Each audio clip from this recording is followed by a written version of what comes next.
Hello, this is Sippin' Art. This is our Poppy Gardens floral transfer. And what we're gonna do today is create this beautiful Sippin' Art piece. Now this is really easy to do. It's great for beginners and trying your hand at this brand new program by Prima.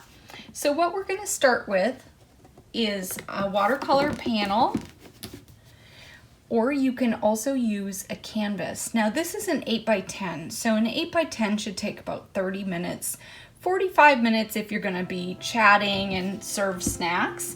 It can easily fit into an hour-long class to introduce your students to a bunch of different ideas. So I've opened up the watercolor panel. It does have holes on the back, so make sure it's aligned properly before you start adding your transfers. The next step is to take your transfer. Now this one's going to use our Poppy Gardens, and I chose this one because if you see on the back, there are tons of different flowers that you can cut apart and give each student 2 flowers and a little bit of greenery. It works out to fit 8, 9-ish projects. So you'll have some flowers left over for you to make a class sample so that you can practice and feel confident when you start your first Sippin' Art class. So if I have already cut these apart, I have one orange and one yellow. There are also red flowers, and you know, it's totally up to you how you want to cut them. You could totally cut like this sheet in 2, just cut off that stem and throw in a couple extra pieces of greenery so that everyone can connect their greenery and make it look good on the panel. So the first thing we want to do is just take our flowers and set them on the panel. Have everyone play around with the placement of their flowers. Now I'm going to bend some over the side, because I love that you can do that with this and get kind of that gallery edge, waterfall edge. And then I'm gonna dry fit this one over here, again going slightly over the edge and slightly above the yellows. So let me bring that up. Now my problem is the stems don't go all the way down. We're gonna fix that. We can bring in some greenery. We can also just paint some green stems like that. We'll figure that out when we get there, which way works best. All right, so we have our transfers added on the way we're gonna go. So let's remove everything except our first transfer. We want to pull the backing off. It has a protective layer right here. Once you do that, you expose the actual redesign transfer.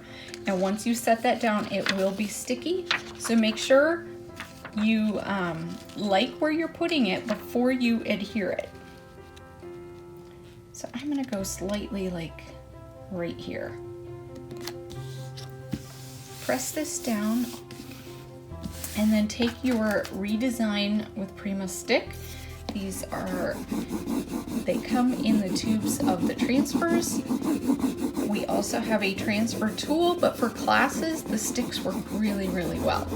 You're gonna want to burnish the whole transfer piece down, paying a special attention to the edges. That's where it will need to be stuck down and burnished so that they do not pull up. And it's really easy. I like to go one direction and then turn my project and make sure I have it burnished in the other direction as well.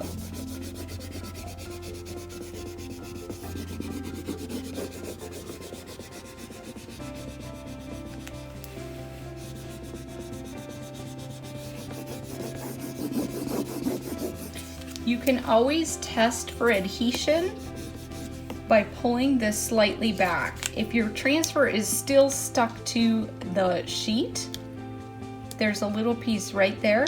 Just push the sheet back down and burnish a little bit more. You can also use your fingers on tiny spots or around the corners.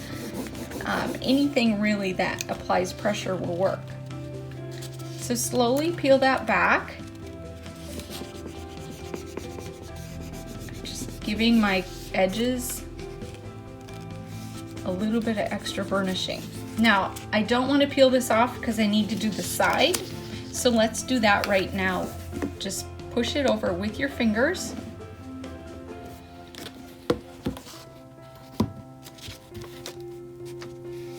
Very up close and personal. And make sure that gets burnished on there. Use your stick or use a finger.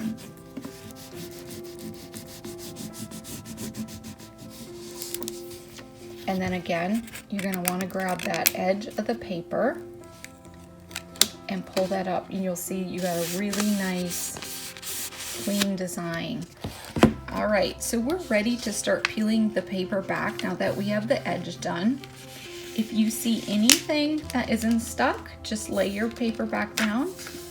You can feel it. The redesign with Prima transfers are very thin. You can barely tell they're on the page. There is no height difference at all. All right.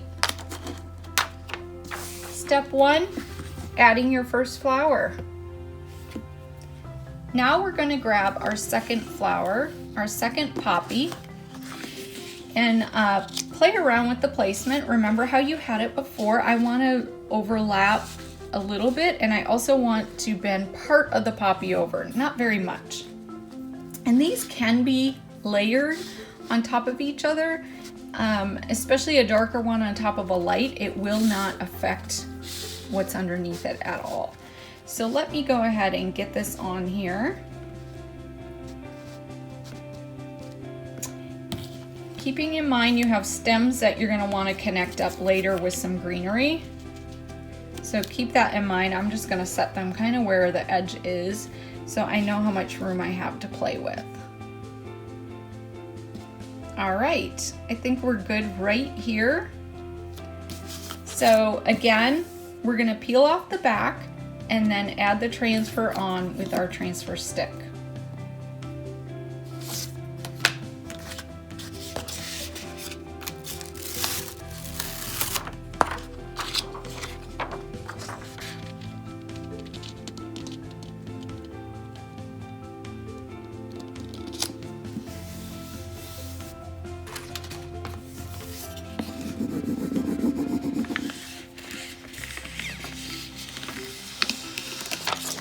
Step 2 is done. Your transfer's on there. It looks very nice. It's wrapped around the edges on both sides. Now just fill in your greenery. You can do this with paint, which bottle green is a great color, or you can, if you have enough greenery to give every student, you can fill in with some greenery.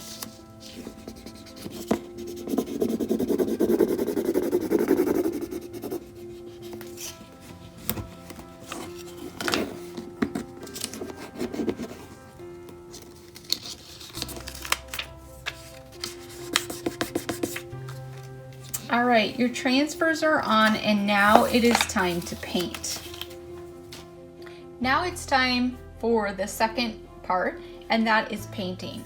So I've added impasto paints in the colors listed to a color palette, paint palette. You can also use foam plates, which work really well for a large number of students. And you want to make sure that they have brushes. Now we have these beautiful brush sets by Finavere, which have texture ends, and they're really fun for adding a couple little fun elements to your sip and paint class. So I'm going to just start with the medium brush, and you want to create a wash over this half right here, kind of going diagonally. So that's going to be with the dark chocolate colored with that first, but first go ahead and apply water over this main area. Again, I'm going on a diagonal just because I want to save a little bit of white space up at the top. So I want to go dark down here and slowly lighten up to the left corner. So the watercolor panel can take all kinds of liquids, and that is important because you need to be able to apply the paint and not have your surface warp at all. So the watercolor panel can handle it really well. Now, I don't have any particular artistic terms, and I really am just creating a wash. Just keep your brush wet. If you feel like you've added too much paint, keep some paper towel handy and then come in here and just dab it. I especially do that on my edges, right here where the seam is going to be, so I can transition better and it won't look like a big line of dark brown. So you can see already I'm building up the brown at the bottom. And again, brush strokes don't matter, because this isn't a formal instructional type of class. We're just here to paint and have fun. So once I do a type of a wash, don't forget to do your edges, your sides right here. You want to get the sides of the panels because you went and created that beautiful waterfall look on that edge. So don't forget to do that. And every couple steps, make sure you're adding a little bit of paint on your sides.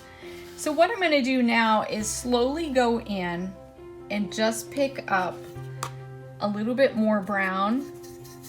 And I'm gonna come in here and do this pouncing technique. And I really like this because I can build up some dimension and some layers. I can also take some of that paint and dab it on that white outline. So don't be afraid to add paint on the edges of the flowers themselves, on the edge of the transfers, because it can handle it.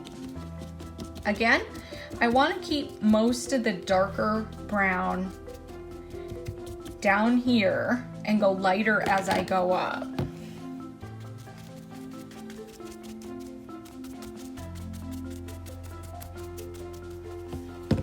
If you think you have too much brown anywhere, add some water, come in and lift it off with the paper towel. Now I'm gonna repeat, but again, I'm going to pick up brown and use even less water. So keep repeating these layers until you get the look that you like, and then we'll move on to a new color. Okay, brown is done for now. What I'm gonna start with next is a little bit of the linen. You can also use burlap if you have burlap. They're similar. One will just be slightly darker than the other. What I'm gonna do with this is create a wash area right here. So I'm gonna wet my brush down pretty well. Bring this in, not all the way up, and I am gonna go over about an inch of the darker brown. This is gonna be my blended area so that the transition seems more natural. Now on that seam area again, I am going to blot that with water, really kind of thin that out so that line seems more natural and not so blunt. And again, you can come back in here with white and brown later and really blend. See how nice that transition looks now right there?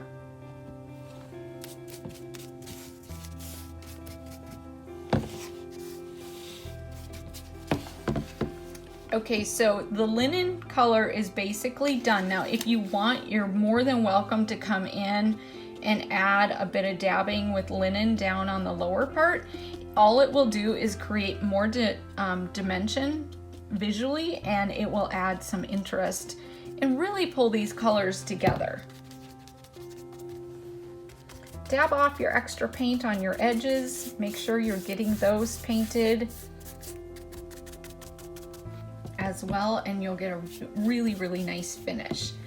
Clean out your brush, and next we are going to come in with black. Now I love it because it's bold, it's dramatic, it's going to provide gorgeous contrast. You can come in and add a little bit of a wash down on the bottom corner. Now I mean really little, I'm just going to do a tiny little bit here, and I'm going to dab some of that off. You'll get a darker look, so you can kind of build up that contrast down here. But once I do that, let me just clean out my brush on the sides. That's what I like to do, and then you're not wasting that paint and you still remember to do your sides. I want to have more of a dry brush. I'm just gonna dab a bit of that black, and we're gonna come in here and just kind of pounce and do little strokes. I do a couple, then I add some water. If you don't like the black really bold, then add some water and then dab it up if you wish. And you'll create some depth and dimension on that piece. Look at that already. You're creating a lot of visual interest by layering these colors in there. I really like that black. I watered it down just a little bit here, and I'm gonna come up here just a bit and work on this edge now.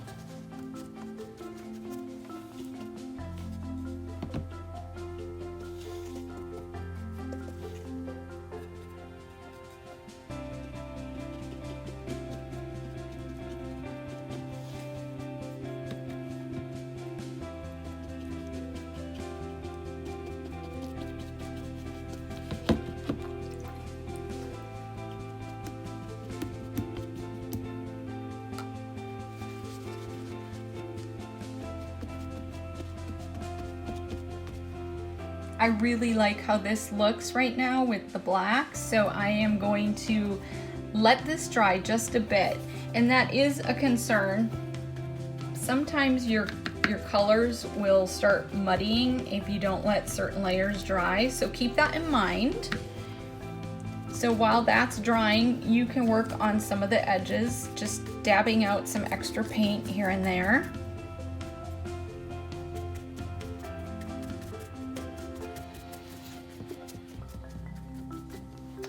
And letting that dry, and then what we're going to do is come in with some white next.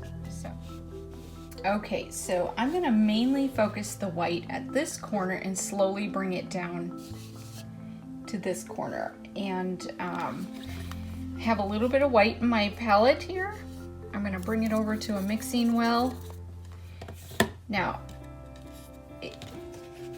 it is white already on this corner, so I'm just gonna put the bulk of the white on that corner and then bring it down.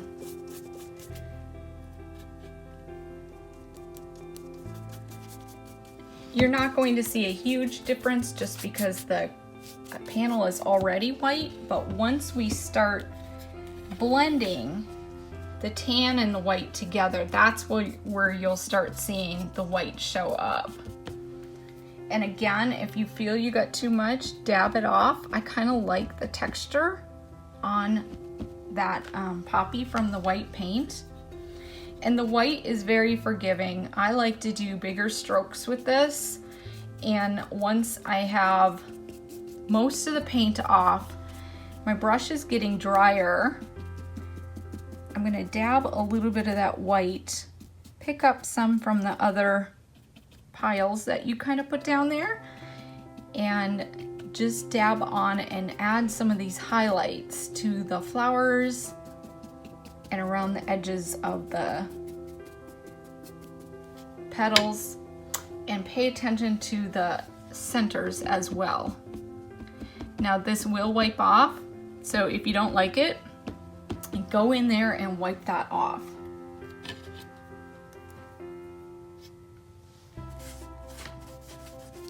One more layer of white. I'm going to use a dry brush.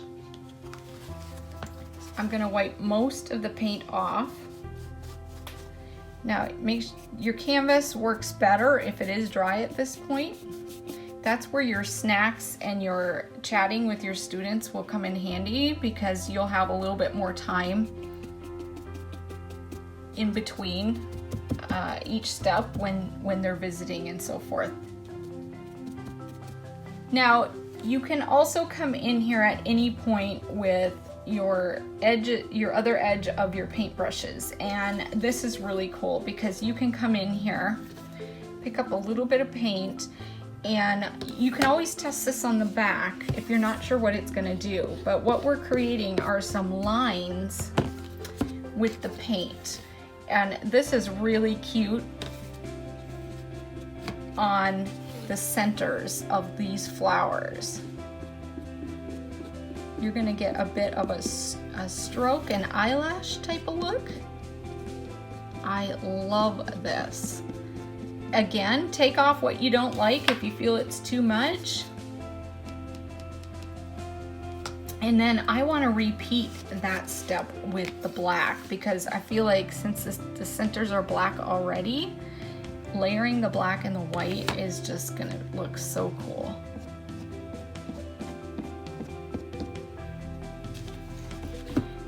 Bringing some of that black further out, it really is like adding eyelashes to your flowers. Make sure your paper towel is clean when you're dabbing, or you're gonna transfer that color back on. So those are just a couple extra little ideas for using the other side of the brush, adding again different texture, different patterns onto your project. Now, to finish up, there's really two steps.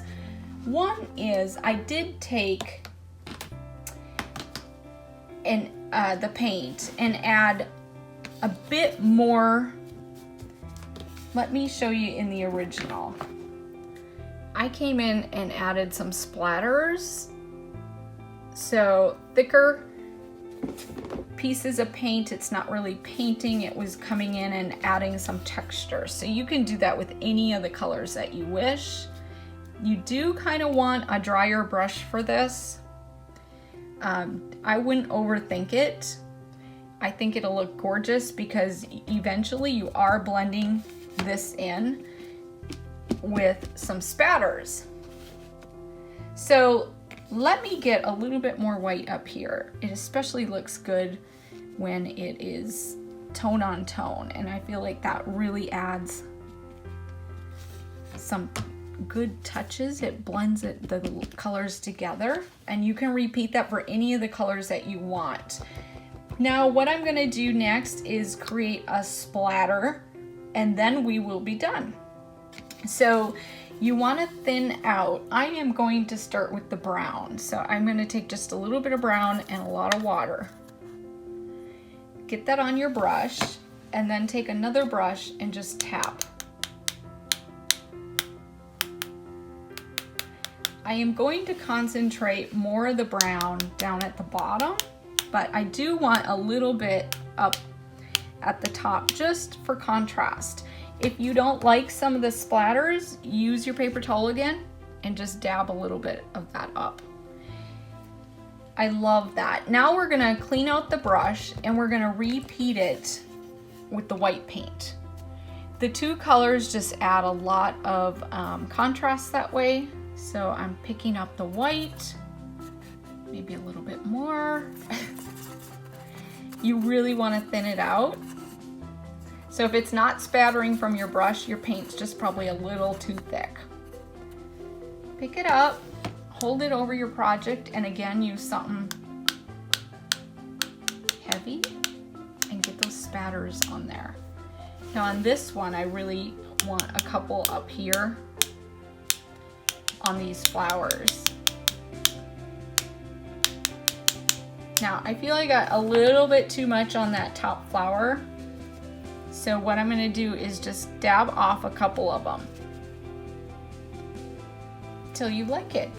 And there you go. Make sure you get some spatters on the sides, but that is basically the Poppy Gardens Sippin' Art project, and it literally will take you no time at all. Your students will love how easy this is, and you can order all of it by clicking on the button below.